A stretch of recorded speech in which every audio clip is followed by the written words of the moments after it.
Witam serdecznie. Jesteście ciekawi, jakie są aktualnie ceny w Chinach i ile musimy zapłacić za podstawowe produkty w supermarkecie? Zapraszam na film, w którym pokażę Wam aktualne ceny produktów spożywczych, hoteli oraz jedzenia w restauracjach. I tu możecie się mocno zdziwić, bo pewne rzeczy są dużo tańsze niż w Polsce i dodatkowo możemy tutaj znaleźć produkty, o jakich Wam się naprawdę nie śniło. Za 2 obiady i duże piwo 600 ml zapłaciliśmy, uwaga, 22 zł. Chyba polubię się z Chinami na dłużej. Zanim jednak przejdziesz do oglądania tego filmu, zapraszam do subskrypcji kanału i zostawienia łapki w górę. Po obejrzeniu tego materiału możesz również podzielić się wrażeniami w komentarzu. Będę bardzo wdzięczny. Chiny to olbrzymi i fascynujący kraj, który w ostatnich latach dokonał olbrzymiego postępu technologicznego. Zapraszam zatem do obejrzenia całej serii filmów z Chin, gdyż rzeczywistość w tym kraju jest całkowicie inna od obrazu, który serwują nam zachodnie media.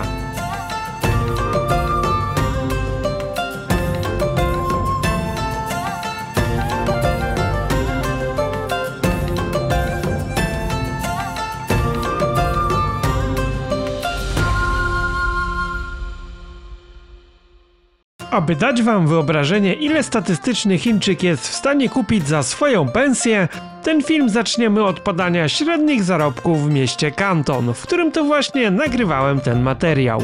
Średnia miesięczna pensja w Kantonie wynosi obecnie od 10 do 15 tysięcy juanów, zaś pensja minimalna 2300 juanów, ale w praktyce, podobnie jak w Polsce, wiele firm płaci dodatkową kwotę pod stołem. Na początek zapraszam więc do supermarketu spożywczego.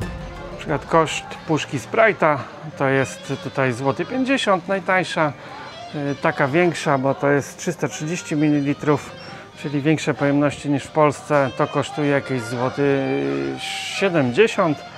Znowu w buteleczce pół litra to jest koszt 2 zł, czyli to też jest sporo taniej niż w Polsce, a taka największa kola 2-litrowa to jest koszt niecałych 4 zł.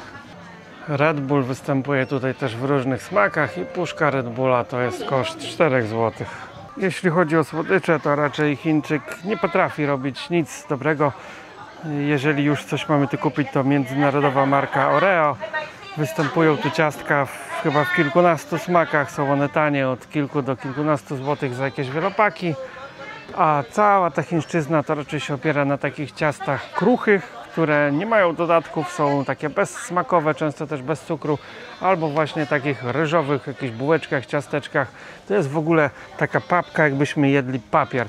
To jest bardzo tanie, ale nie polecam ogólnie słodyczy chińskich, dlatego oni się zajadają właśnie też naszą czekoladą europejską, bo naprawdę nawet najgorsza czekolada z Biedronki zrobiłaby tutaj mega furorę. Te wszystkie wafelki to właśnie smakują jak papier, a importowane słodycze takie z Europy, USA są dużo droższe niż w Polsce. No i herbata, prawdziwa herbata tutaj jest dużo droższa niż w Polsce, no bo to, co u nas sprzedaje, na przykład Lipton, to są odpadki, jakieś tam śmieci, które zostały przy procesie produkcji, a prawdziwa paczka herbaty, nawet tutaj tego samego Liptona, ale to już będzie herbata liściasta, a nie jakieś tam fusy, granulki, kosztuje 12 zł, zauważcie. A już typowe herbaty chińskie to musimy dać nawet ponad 15 zł za taką paczkę. Tutaj mamy 72 saszetki w takiej paczce. No i granulowane też są odpowiednio droższe. Tutaj 12 zł na przykład za taką granulowaną herbatę 200 gram. Ale naprawdę one są dobre. Jest tutaj wybór spory. Zielone, czarne. Także każdy coś tam dla siebie znajdzie. Płatki śniadaniowe. Paczka około 6 zł za 500 gram. Tutaj na tym się nie znam, więc klapki w supermarkecie będą kosztowały jakieś 4 zł. Do wyboru mamy różne kolory. No tu jakieś bardziej wypasione, no to już musimy dać i 12 zł. Więc z tym bywa różnie. O, oleje. Ile kosztuje olej? Za 5 litrów oleju kukurydzianego musimy zapłacić około 40 zł. No i do wyboru mamy rzepakowe, słonecznikowe i kukurydziane. 10 kg chińskiego ryżu to koszt około 30 zł. Ale tak jak już wspominałem w poprzednich filmach, Oni się zajadają głównie makaronem, zupki z makaronem i taka zupka chińska, kubeczek, to jest koszt 4 zł niecałych, czyli za 4 zł możemy zjeść obiad, a tutaj mamy wielopaki i mnóstwo makaronów do wyboru i one są naprawdę od kilku złotych do kilkunastu za jakieś olbrzymie paczki. Tutaj największe jakieś paki makaronu to jest 16 zł za, to jest bardzo duża paczka, nie wiem nawet ile to ma, to wszystko jest w hieroglifach, 2 kg makaronu z 16 zł za taką olbrzymią paczkę, to chyba na kilka miesięcy. Bardzo dobra chińska pasta do zębów, polecam. Takie olbrzymie opakowanie, 225 gram, koszt 7 zł, w wielopakach będzie dużo taniej. Pół litra sosu sojowego to koszt niecałych 5 zł. Oczywiście składnik w większości potraw chińskich, na przykład do duszenia kaczki, zgrzewka jaj. Tu jest 30 jajek, u nich jest po 30 w zgrzewce i taka zgrzeweczka jajek będzie kosztowała 10 zł. Nie wiem, czym one się różnią, może to są z klatek i wolnego wybiegu, bo są też jajka za jakieś 12 zł. Kolekcja wszelakich sosów do tych potraw. Oni w sumie mało tego używają, bo to jest wszystko jakieś takie bez smaku to jedzenie, ale można sobie właśnie doprawić. W niektórych knajpach te sosy stoją i można sobie dołożyć do potrawy i tutaj koszt od kilku złotych za butelkę. No i w sklepach też zwykle kupimy jaja przepiórcze. Jajka przepiórcze kosztują 4 zł za 500 gram. Kupuje się je na wagę. Też w restauracjach można zamówić jajka przepiórcze, kacze. Podstawowym składnikiem większości potraw są też grzyby, tak więc w każdym sklepie kupimy suszone grzyby, jest ich duży wybór. Tutaj na przykład paczka 225 gram grzybów kosztuje ponad 20 zł. I jest tego naprawdę dużo do wyboru. No też można na targach kupić takie ilości kosmiczne w ogóle tych grzybów. Można też sobie kupić jakąś szybką przekąskę, to kosztuje 1 juana, czyli lekko ponad 50 groszy i na przykład możemy sobie kupić kurzą łapkę, o, jak chcemy sobie schrupać na ulicy, albo skrzydełko z kaczki. Możemy sobie kupić też jakąś rybkę, tutaj w całości, no różne rzeczy tu można znaleźć, dziób kaczki, szczypce kraba, no, tu też jest w chili kurza łapka. Taka wielka paczka biszkoptów z nadzieniem kosztuje 6 zł, niecałe 5,50, to jest 500 gram, plus do tego piękna puszka metalowa, wyprzedaż z chińskiego Nowego Roku. Tutaj kolejna też duża puszka z ciastkami, 6 zł, no jest bardzo dobra cena. Przy kasie możemy sobie kupić mięsiwo, 22 zł za jakiś taki stek wołowy za kilogram, nie, to jest za porcyjka. Wychodzi, ryby i to świeżo przy kasie, przy kasjerce. Jeszcze zobaczymy, ile kosztuje mleko. Litr mleka, oni tu mleka nie piją, więc jest drogie, litr mleka to jest 5,50. Tak więc mleko jest drogie, ogólnie na biału za bardzo nie ma, jest ciężko. Na przykład serów tutaj nie kupicie, nie ma w ogóle serów, oni czegoś takiego nie uznają. No i chiński przysmak, kaczka po pekińsku. Za całą kaczkę musimy zapłacić jakieś 110 zł, ale możemy sobie kupić też prosiaka za 220 zł. Pieczywo też jakieś jest, ale nie liczcie na taki typowy, tradycyjny chleb. Co najwyżej bułki. Smakują one troszkę inaczej, czyli jakoś tak bardziej w konsystencję papieru to wszystko idzie. No i na przykład tutaj jedna taka bułeczka na słodko, to jest koszt ponad 6 zł. Tutaj taka mała to pewnie jest na jakiejś mące ryżowej albo kukurydzianej. To jest koszt złoty 10 i w zależności od tego, jakie mamy dodatki, tak mogą kosztować one od ponad złotówki do nawet 10 zł. Tu są też takie ich ciastka, babeczki ryżowe, to wszystko jest, smakuje jak papier, no jest to niedobre, uważam. Tak samo te jakieś dżemy, marmolady, które oni tutaj dodają, no to też jest to wszystko takie jakieś bezpłciowe, bez smaku. Mają donuty, mają coś a la pączki. Można popróbować jak najbardziej. Tutaj zobaczcie, jest bułka z marynowanym jajem kaczki w środku. To jest chyba 4 juany za połóweczkę tej bułki. Czyli jakieś ponad 2 zł za bułkę z kaczym jajem. Tu znowu pakiet croissantów kosztuje lekko ponad 4 zł, jest chyba 6 croissantów. Można sobie do tego coś kupić, jakieś masło orzechowe i zjeść europejski posiłek, jeśli chcemy. Kilogram pierogów dim sum na wagę i tutaj mamy nadzienia bardzo różne, i warzywne, i mięsne, i krewetkowe. Wszystkie kosztują mniej więcej podobne pieniądze, czyli 11 zł za kilogram świeżych pierogów surowych. Musimy je sobie tylko odgotować w domu. Jeśli chodzi o alkohole, to ceny piwa czy wina są dość podobne do polskich, ale za to lokalna wódka ryżowa, która rzadko kiedy ma moc mniejszą niż 50%, jest bardzo tania. Najtańszą 10-litrową bańkę możemy kupić za około 50 zł. Gdyby to jeszcze nie smakowało tak ohydnie.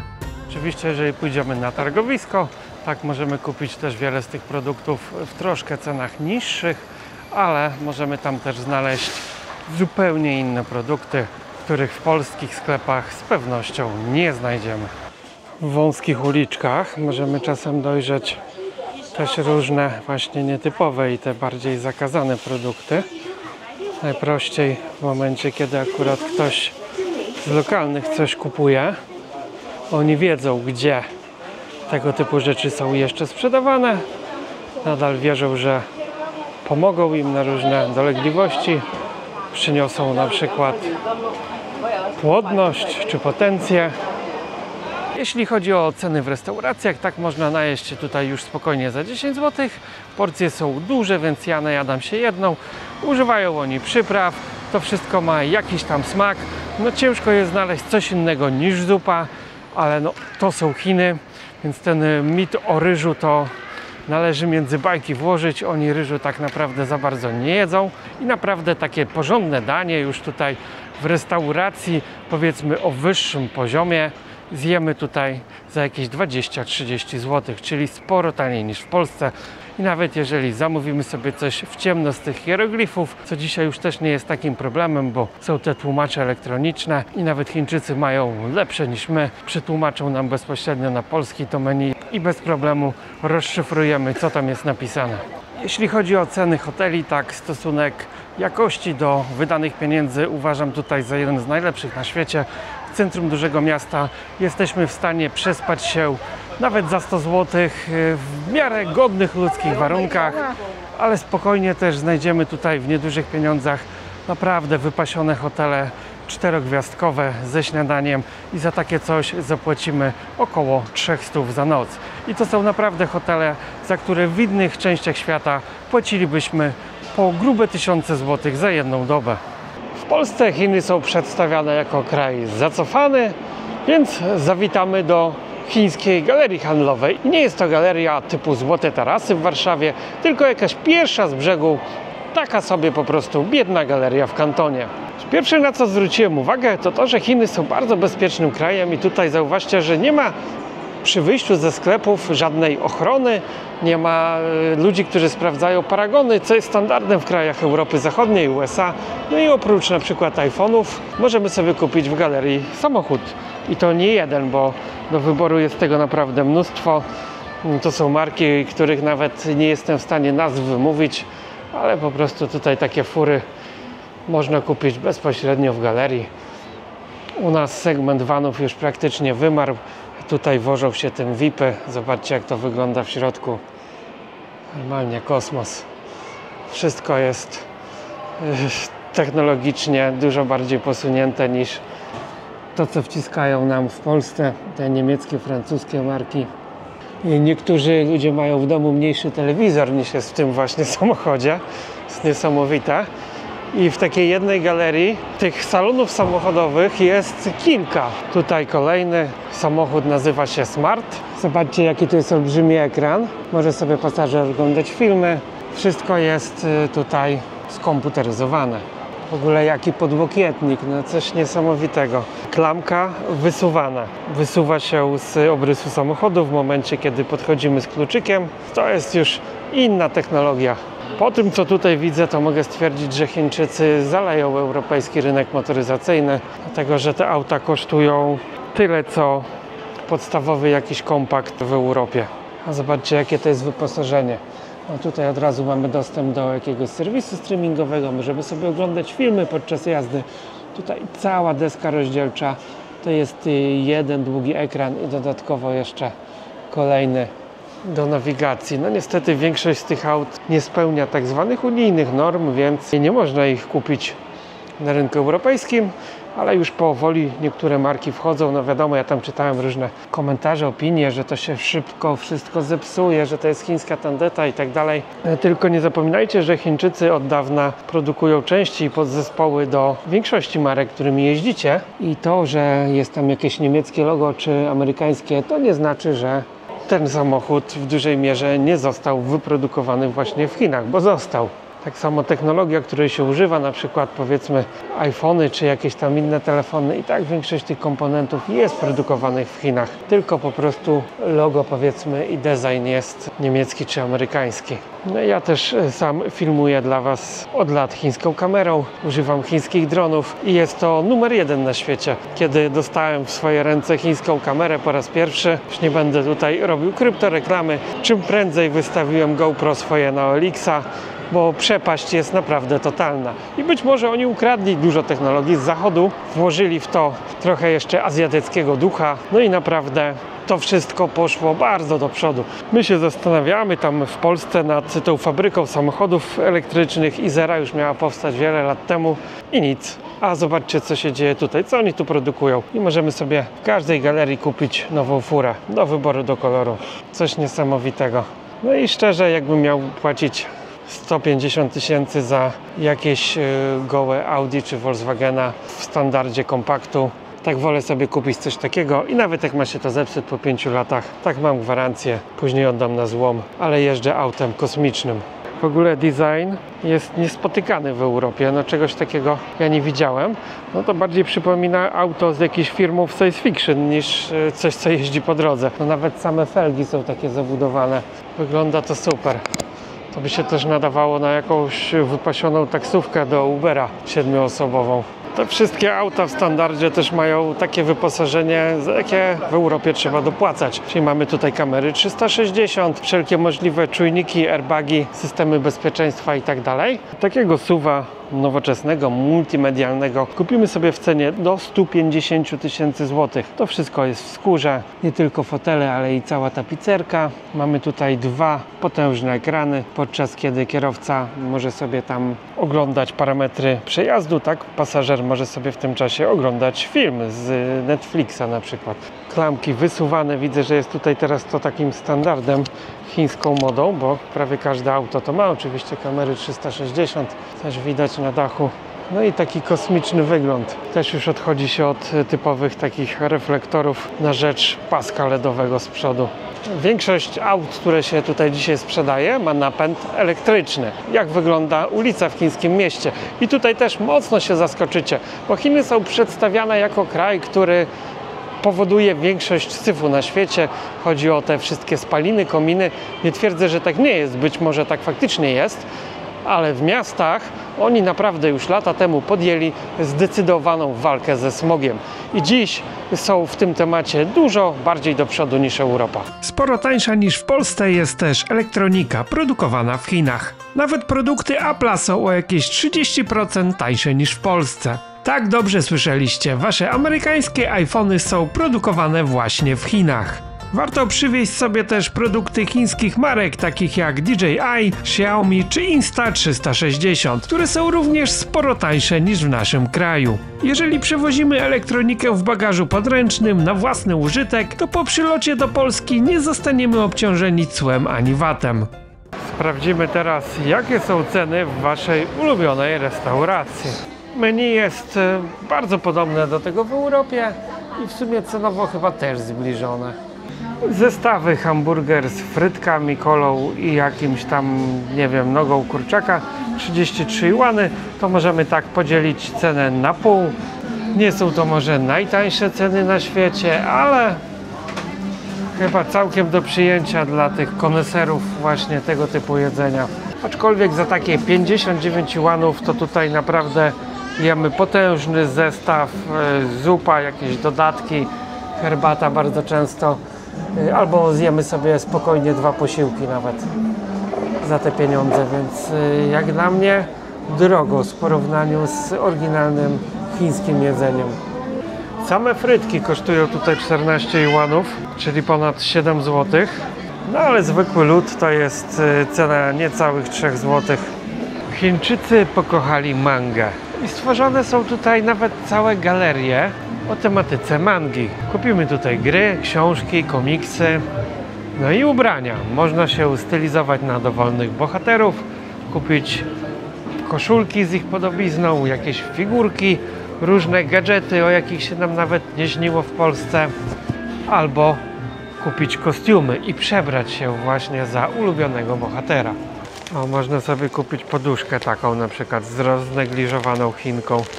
I wyjaśniło się, skąd te nimfy biorą stroje z mangi. A są też właśnie tutaj takie sklepy, gdzie można sobie kupić strój lalki. To nawet się nazywa Dolls.